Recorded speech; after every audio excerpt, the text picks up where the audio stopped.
ನಿಮ್ಮ ಹಳೆಯ ಚಿನ್ನದ ಒಡವೆನ ಅಧಿಕ ಬೆಲೆಗೆ ಮಾರಬೇಕೆ? ಆಟಿಕಾಗೆ ಕಾಲ್ ಮಾಡಿ 8880 ಅಟ್ಟಿಕಾ ಗೋಲ್ಡ್ ಕಂಪನಿ. ಇನ್ನು ಇದರ ಜೊತೆಗೆ ದೇಶಾದ್ಯಂತ 3ನೇ ಬಾರಿಗೆ ತೈಲ ಬೆಲೆ ಏರಿಕೆ ವಿಚಾರಕ್ಕೆ ಸಂಬಂಧಪಟ್ಟಂತೆಯೂ ಕೂಡ ಮಾತನಾಡಿದ್ದಾರೆ ಸತೀಶ್ ಜಾರಕಿಹೊಳಿ ಅವರು. ಪ್ರತಿ ವಾರ ಏರಿಸ್ತಾ ಹೋದ್ರೆ ಎಷ್ಟು ಸಬ್ಸಿಡಿ ಕೊಡ್ತೀರಾ ಅದಕ್ಕೆ ಅಂತ ಪ್ರಶ್ನೆ ಮಾಡಿದ್ದಾರೆ. ಹೀಗೆ ಹೆಚ್ಚಳ ಮಾಡ್ತಾ ಇದ್ರೆ ನಮ್ಮ ಖಜಾನೆ ಖಾಲಿ ಆಗತ್ತೆ ಅಷ್ಟೇ. ಅವರು ಏನಾದ್ರೂ ಮಾಡಿ ಸೂಕ್ತ ಮಾರ್ಗವನ್ನ ಹುಡುಕಬೇಕು. 100ಕ್ಕೆ 100ರಷ್ಟು ಇವರಿಗೆ ಸರಿಯಾಗಿ ನಿಭಾಯಿಸೋಕೆ ಆಗ್ತಾ ಇಲ್ಲ. ಅದು ಬಿಟ್ಟು ಮುಂದೆ ಇನ್ನೂ ಅನಾಹುತಗಳು ಕಾದಿದೆ ಅನ್ನುವಂತ ಎಚ್ಚರಿಕೆಯನ್ನು ಕೂಡ ಕೊಟ್ಟಿದ್ದಾರೆ. ಅವರ ಹಿಡನ್ ಅಜೆಂಡಾ ಏನಿದೆ ಅನ್ನುವಂಥದ್ದೇ ಅರ್ಥ ಆಗ್ತಾ ಇಲ್ಲ. 6 ತಿಂಗಳು ಏನು ಹೊಸದು ತರ್ತಾರೋ ಗೊತ್ತಿಲ್ಲ.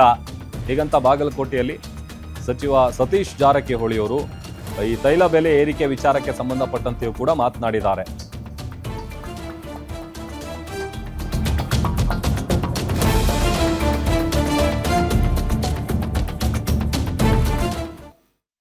ಇಲ್ಲ, ನಾವೆಷ್ಟು ಕೊಡ್ಲಿಕ್ಕಾದ್ರಿ? ಇವ್ರು ಪ್ರತಿ ವಾರ ಏರಿಸ್ತಾ ಹೋದ್ರೆ ಎಷ್ಟು ಸಬ್ಸಿಡಿ ಕೊಡೋರು? ಅದಕ್ಕೆ ಪ್ರತಿ ವಾರ 3 ರೂಪಾಯಿ ಏರಿಸ್ಕೊತ ಹೋದ್ರೆ ನಾವು ಇಲ್ಲಿ ನಮ್ದು ಖಾಲಿ ಆಗ್ತದ್ರೆ ರಾಜ್ಯ ಸರ್ಕಾರದ ಖಜಾನೆ ನಮ್ದು ಖಾಲಿ ಆಗುತ್ತೆ. ಅವರೇ ನಿಯಂತ್ರಣ ಮಾಡ್ಬೇಕು. ಅದಕ್ಕೇನ ಸೂಕ್ತ ಮಾರ್ಗ ಹುಡುಕಬೇಕು.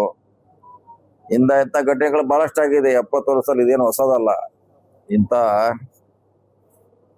ಸಂಘರ್ಷಗಳು, ಇಂಥ ಘಟನೆಗಳು ಸುಮಾರಾಗಿದೆ. ಎಲ್ಲಾ ಸರ್ಕಾರದಲ್ಲೇ ಆಗಿದೆ. ಅವಾಗ ಆಯಾ ಪ್ರಧಾನಮಂತ್ರಿಗಳು, ಆಯಾ ಸರ್ಕಾರಗಳು ಅದನ್ನು ಸರಿಯಾಗಿ ನಿಭಾಯಿಸಿದ್ದೆ. ಇವ್ರು ನಿಭಾಯಿಸ್ಬೇಕದಷ್ಟೇ.